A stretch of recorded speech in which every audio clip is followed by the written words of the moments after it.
આપણા ભણાવેલા બાળકો હવે મોટા થતા જાય છે અને તેમ તેમ આપણને પરિણામો જોવાતા જાય છે.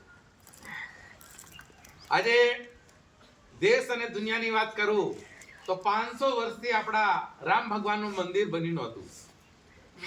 મુસલમાનો એમ કહે કે અહીંયા અમારે બાબરી બનવી જોઈએ, મસ્જિદ બનવી જોઈએ, અને આપણા હિન્દુઓ એમ કહે કે નહીં, અમારે અહીંયા મંદિર બનવું જોઈએ.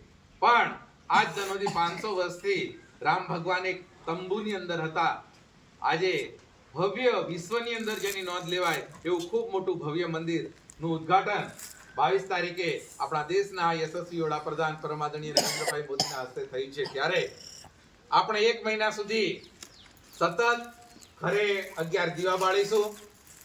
આપણા ઘરે જ રામ ભગવાનનું મંદિર છે એવું સમજી અને એવા વાતાવરણનું આપણે નિર્માણ કરવાનું છે. હાલમાં તો ત્યાં જવાય એવી પરિસ્થિતિ નથી, કારણ કે ત્યાં બહુ ભીડ છે. એટલે આપણે હજુ 5 મહિના 6 મહિના વર્ષ 2 વર્ષ પછી જ્યારે પણ એ બાજુ કદાચ કોમે જવાનું થયું, એ બાજુ કોઈ કામ અર્થે જવાનું થયું, ત્યારે આપણે અથવા તો 5-10 મિત્રો ભેગા થઈને સ્પેશિયલ પણ આપણે રામ ભગવાનના દર્શન અયોધ્યા ખાતે કરવા જવાના છે.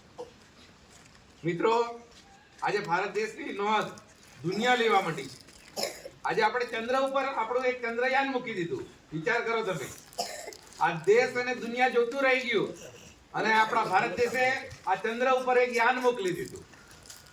એ યાન ત્યાં સંશોધન કરશે ચંદ્ર ઉપર, કે ચંદ્ર ઉપર પાણી મળી રહેશે કે કેમ, ત્યાં ઓક્સિજન મળી રહેશે કે કેમ, ત્યાં જીવવા માટેની જરૂરિયાતો જે આપણે માણસને હવા પાણી બરાબર એ બધી જરૂરિયાત છે એ મળી રહેશે કે કેમ, એના અનુસંધાનની અંદર ત્યાં એ સંશોધન કરશે.